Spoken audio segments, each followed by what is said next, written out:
심리학자인 헤리만 에빙하우스는 망각곡선이라는 이론을 발표했습니다.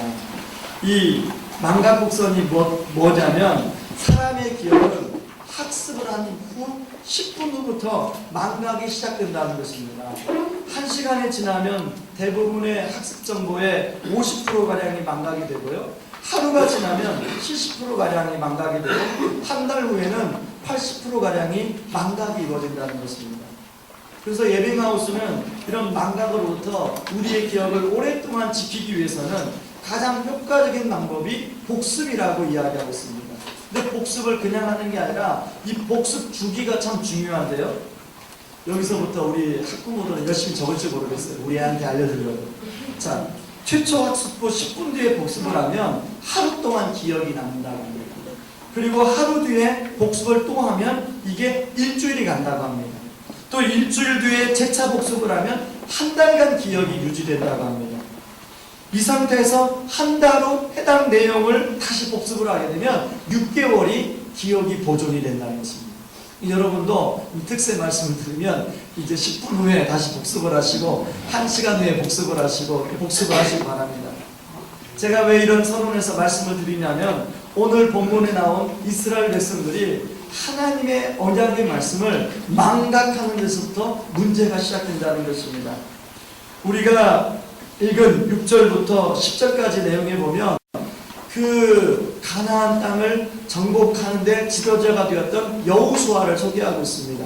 이 여호수아가 이런 망각할 수밖에 없는 이스라엘 백성들의 삶을 미리 예측하고 어제 말씀 나온 것처럼 여호수아 24장에서 세겜에서 사람들을 막 모아놓고 언약식을 다시 합니다. 나와 내 집은 여호와만을 섬기겠는데 너희들은 어떻게 하겠느냐. 그랬더니 백성들이 하나같이 우리도 그렇게 하겠다고 그렇게 각오하고 다짐을 합니다. 그런데요, 이제 여호수아와 사는 장로들이 다 죽고 난 다음에 이제 여호수아와 장로들이 경험한 일을 모르는 새로운 세대들이 태어났어요. 근데 그들은 그런 하나님의 은혜와 하나님의 놀라운 일들을 하나도 기억하지 못하고 오늘 본문에 보면 다 잊어버리고 이것이 그런 결과로 사사기 초반부터 나타나고 있더라는 것입니다. 그래서 어제 우리 살펴본 대로 이스라엘 백성들이 하나님의 언약을 망각하고 사명을 망각하고 그들은 그냥 땅을 어느 정도 내 살 땅을 확보하고 그리고 가나안 사람과 더불어 그냥 함께 살아가는 것을 선택을 했습니다. 그러다 보니까 겉으로는 평화로워요. 겉으로는 아무런 문제가 없어요. 그런데 이것을 하나님이 보실 때는 마치 시한폭탄 같은 문제였어요. 그래서 하나님께서는 하나님의 사자를 보내서 그들을 향해서 지적하고 있는 것입니다. 하나님 보실 때는 그들의 지금 누리는 이 평화가 거짓 평화, 위장된 평화에 불과했다는 것입니다. 그래서 이제 하나님의 사자가 그 복임에 나타나서 말씀을 하는 내용이 1절과 2절입니다. 우리 같이 한번 읽어보겠습니다. 시작. 여호와의 사자가 길갈에서부터 복임으로 나와 말하되 내가 너희를 애굽에서 올라오게 하여 내가 너희의 조상들에게 맹세한 땅으로 들어가게 하였으며 또 내가 이르기를 내가 너희와 함께하노라를 영원히 어기지 아니하리니 너희는 이 땅의 주민과 언약을 맺음하며 그들의 재단들을 헐라하였거늘 너희가 내 목소리를 듣지 아니하였으니 어찌하여 그리하였느냐. 여러분 1절의 내용을 요약을 하면 그렇습니다. 과거에 출애굽을 할 동안 가나안 땅으로 인도할 동안 내가 너희를 인도한 하나님이 아니냐. 그리고 앞으로도 내가 너희를 책임지고 너희를 보호할 거라고 언약을 한 하나님이다. 그런데 나는 언약을 지킨 대로 지켰는데 왜 너희들은 언약의 맹세를 어기고 있느냐. 그런 뜻입니다. 하나님과의 언약을 망각하고 이스라엘 백성의 타협하는 그 모습을 보고 우리 하나님은 어찌하여 가나안 사람과 언약을 맺으며 그들의 제단을 헐지 아니하였느냐라고 지금 그렇게 주님이 이야기하고 있다는 것입니다. 그런데요, 그런 망각한 결과가 어떤 결과가 초래가 되냐면 우리 하나님이 나타나서 더 이상 나는 너희들에게 가나안 족속을 쫓아내지 않겠다. 쫓아내는 일에 도움이 되지 않겠다. 이 말은 뭐냐면 내가 더 이상 너희들에게 보호자가 되어주지 않겠다. 그런 뜻입니다. 그리고 너희들이 함께 현재 살고 있는 그 가나안 사람들은 너희들의 옆구리에 가시가 될 것이라고 말합니다. 지금은 나름대로 생존 때문에 그 가나안 사람들의 도움을 받고 가나안 신들에게 제사를 하고 그럭저럭 같이 살겠지만, 그것이 훗날에는 반드시 너희들을 괴롭히고 너희를 힘들게 하는 요인이 될 것이다 라고 이야기합니다. 여러분, 발가락에 가시 하나 만들었어도 얼마나 그게 고통스럽습니까? 저는 지금 오른쪽 가운데 발가락이 좀 문제가 있어서 좀 고통스럽습니다. 서 있고 걸어 다니는데 고통스러워요. 근데 그것만 해도 굉장히 힘든데, 이 옆구리에 가시가 박히면 얼마나 힘들겠습니까? 그뿐만 아니라 그 가나안 백성들이 너희들의 올무가 될 것이다, 그렇게 이야기합니다. 지금은 너희들을 도와주는 것 같고 너희들의 생존에 이런저런 협조를 하는 것 같지만, 결국 그것이 마치 사냥꾼이 덫을 놔서 동물을 잡는 것처럼 너희들에게 덫이 될 것이다. 너희들은 그 덫에 붙들려서 결국 목숨과 생명을 잃게 될 것이다 라고 이야기하고 있는 거예요. 그런데 이런 하나님의 사자의 말씀을 들은 이스라엘 백성들의 반응이 어떻습니까? 그 장소에서 통곡하며 울고 있습니다. 너무도 많이 울어서 그 장소를 통곡의 장소, 복임이라고 명명을 할 정도까지 되었습니다. 이것은 무엇을 말해줍니까? 바로 하나님의 언약을 잊어버린 결과는 우리가 통곡할 수밖에 없는 결과를 초래한다는 것입니다. 저는요, 아까 찬양을 부르면서 그 처음 찬양이 왕재천 목사님이 우리 교회 오셔서 말씀을 전하고 말씀 끝난 날 부른 찬양 아닙니까?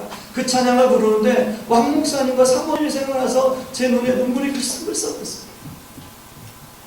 저는 왕 목사님과 사모님에게 지금 상황이 복임이에요.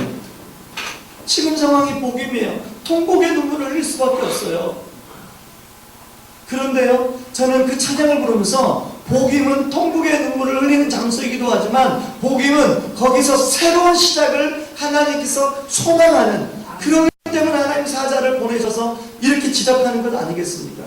아마 여기 계신 많은 분들에게도 복임이 있을 거예요. 많은 분들에게도 지금 어떤 문제 때문에 정말 울 수밖에 없는 그런 당면한 문제들이 있을 거예요. 그런데 그것으로 우리 인생이 끝나는 게 아니라, 그럼에도 불구하고 우리 하나님이 나를 찾아오셔서 나를 만나주고 나에게 지적하고 있다는 게 은혜인 줄 믿습니다.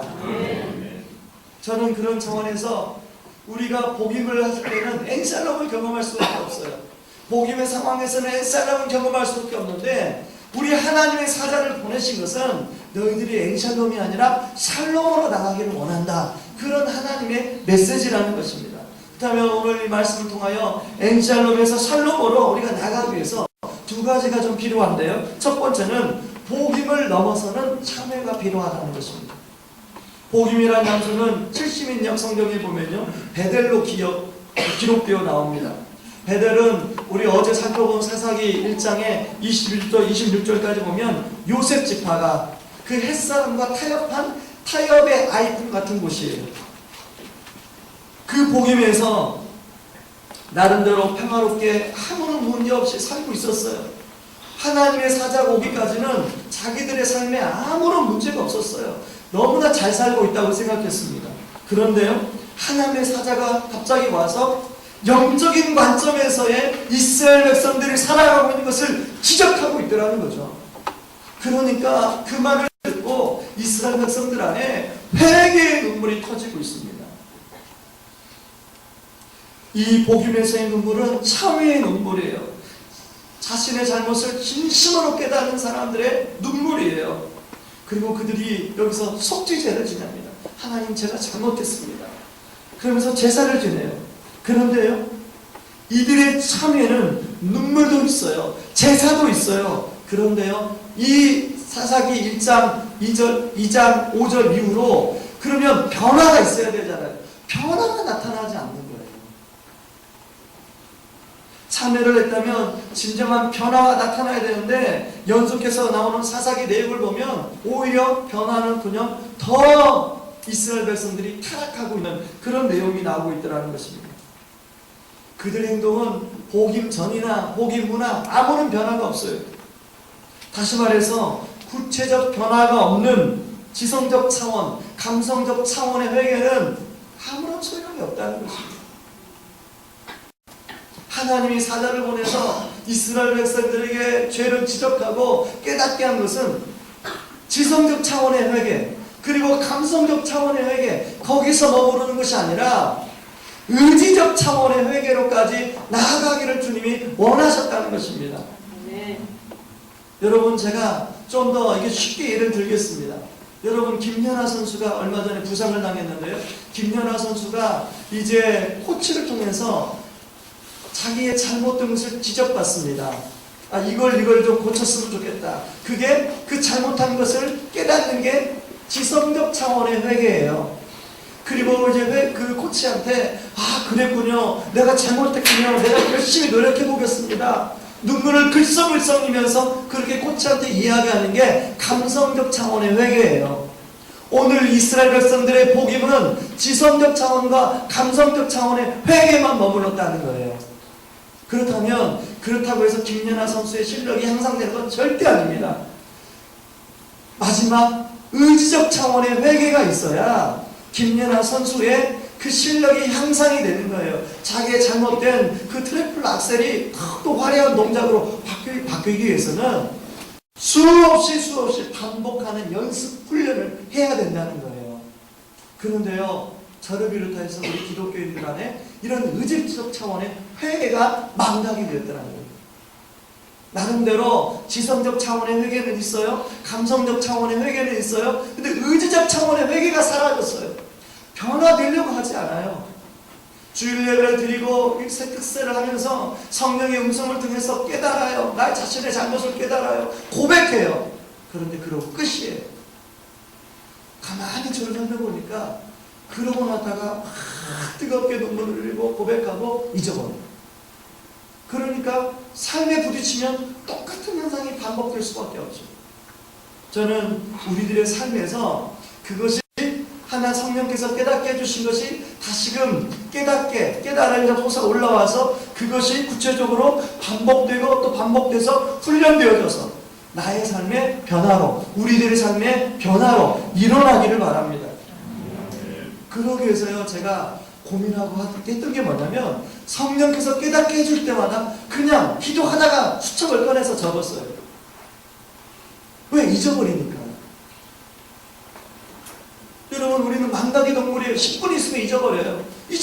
기도하는데 잊어버리는 거예요. 그때 뭘 깨닫게 했지? 잊어버리는 거예요.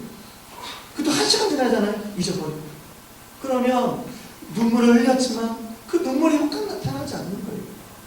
여러분, 저는 이 특세를 통해서 우리 하나님의 사자가 마치 이스라엘 백성들에게 복음이 찾아와서 그 이스라엘 백성들의 그 상황을 영적으로 바라보시고 지적하셨던 그 성령님의 지적이 저와 우리 안에 있기를 바랍니다. 아멘. 그리고 그것이 여러분들이 그렇게 할 때 망각하는 게 아니라 그것들을 내 수첩에 기록하고 그리고 계속해서 그 수첩을 바라보고 기도하면서 반복하는 훈련이 저와 여러분 안에 일어나기를 바랍니다. 그런 차원에서요, 저는 이 복음이 심각하면 심각할수록 좋다고 생각합니다. 그래야만이 상하고 통회하는 심령이 되기 때문에 그렇습니다. 그래서 성경은 내가 너희들에게 찾는 것은 그런 형식적인 제사가 아니라 상하고 통회하는 심령이라고 이야기하는 것 아니겠습니까?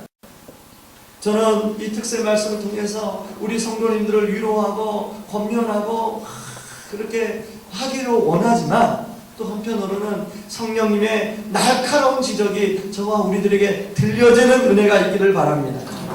그래서 우리가 정확히 내 삶에 무엇이 잘못되었는지, 왜 우리 가정이 현재 이런 모습인지 성령님께서 정갈하게 보여주셔서 그것을 붙들고 더 이상 우리 가정이 그렇지 않고 내 삶이 그렇지 않을 수 있는 계기가 되는 반전이 일어나길 바랍니다.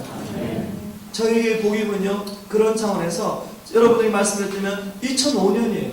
2005년도 만에 이창수 목사님 저를 불러서 너는 우리 교회랑 맞지 않으니까 너는 그만뒀으면 좋겠다. 그런 얘기를 제가 안 들었으면 저에게는 변화가 없었어요.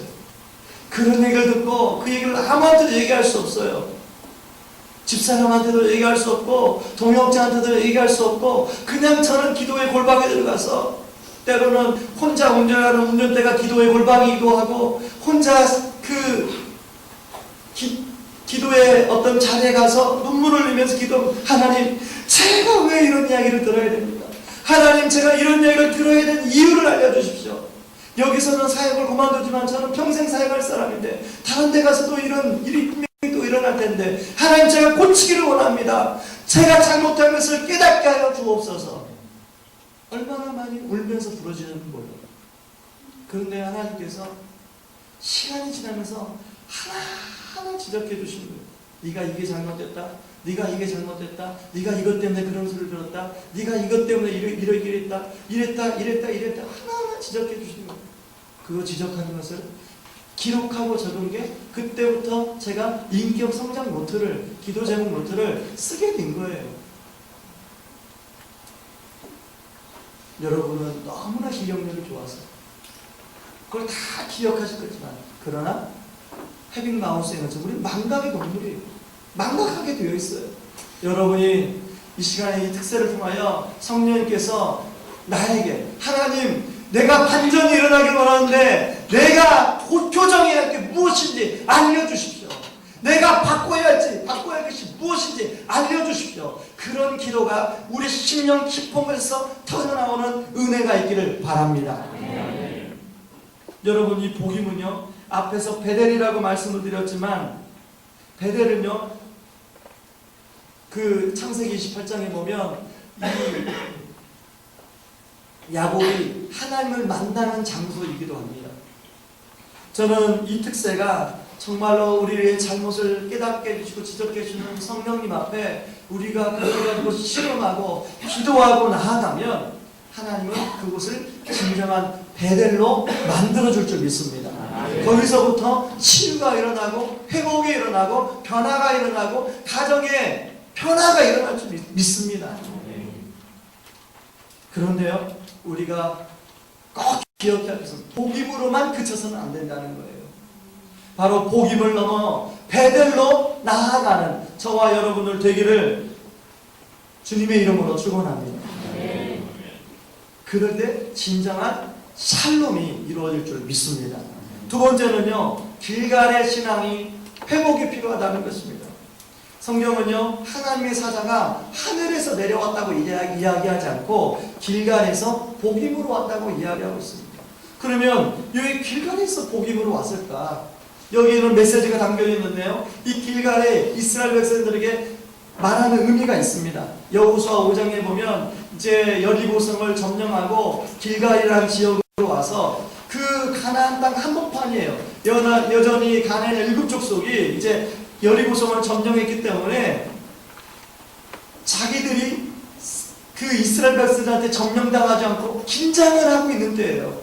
그래서 7 족속들이 언제 자기들을 이스라엘 백성을 공격해 올지 모르는 상황이 길갈이에요.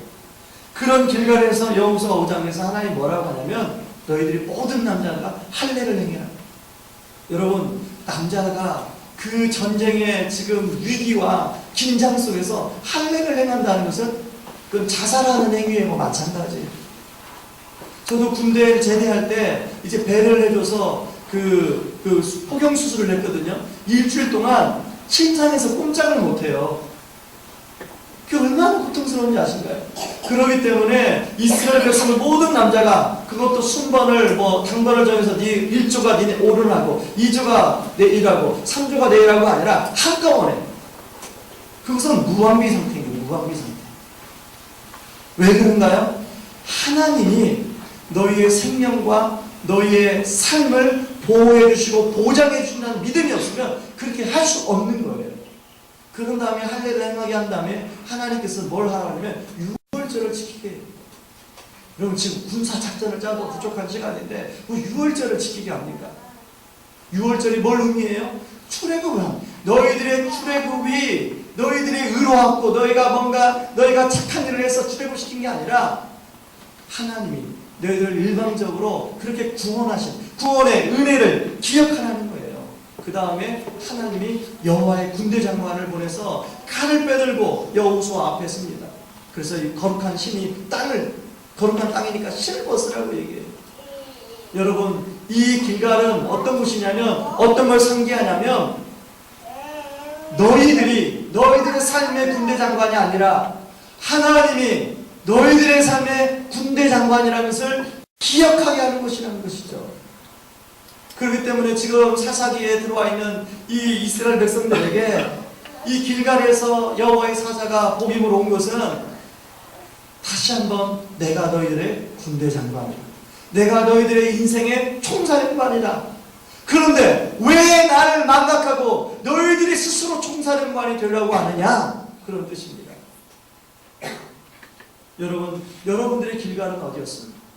여러분이 그 이스라엘 백성들처럼 그렇게 하나님 그렇습니다. 하나님이 나의 총사령관입니다. 하나님이 나의 보호자가 되어주십니다라고 고백했었던 여러분의 길갈은 어디였습니까? 저에게는 군대 생활이 길갈이었어요. 군대에서 859지 그 속에서 눈밭 속에서 그 눈밭을 헤치면서도 성경을 보면서 그 음도 안 맞는 그 시커먼 남자들이 모여서 빵칸에서 찬양을 하고 고백을 하고 동계훈련할 때 그런 기억이 제가 눈에 좀 생생해요. 그런 데서 만났던 하나님이에요.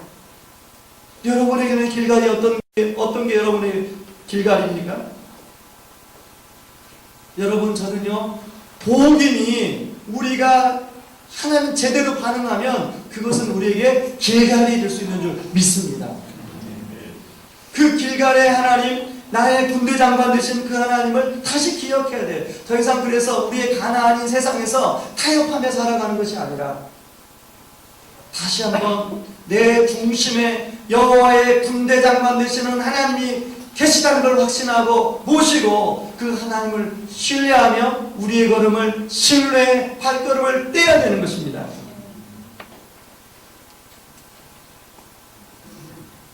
여러분, 우리가 길갈의 신앙을 회복해야 돼요. 그래서 이 세상은 더 이상 우리의 보호자가 되어주지 못해요. 여러분의 통장에 들어있는 돈이 결국 여러분의 보호자가 되어주지 못해요. 여러분이 쌓고 있는 인맥이 여러분의 보호자가 되어주지 못해요. 여러분이 소속된 여러분의 회사가 여러분의 보호자가 되어주지 못해요. 여러분, 인생을 50, 60 살면 그게 보호자가 안 된다는 걸 너무 잘 알잖아요. 여러분, 여기 우리 20대 청년들 그런 것이 보호자가 되어주지 못한다는 사실을 여러분이 선배들을 통해서 인생의 통찰력을 가지고 바라보시기 바랍니다. 그런 것들이 보호자가 되어주지 못해요. 유일한 우리의 보호자는 여호와 하나님, 군대 장관 되신 여호와 하나님, 그분이 나의 인생의 군대 장관이신 줄 믿습니다. 저는 이번 특세가 바로 그 하나님께 마음껏 부르짖고 메어 달림으로 우리의 인생의 반전이 엔샬롬에서 샬롬으로 이루어지는 특세가 되기를 주님의 이름으로 축원합니다. 우리 이 시간에 같이 그 하나님을 좀 찬양하고 기도하는 시간을 갖겠습니다.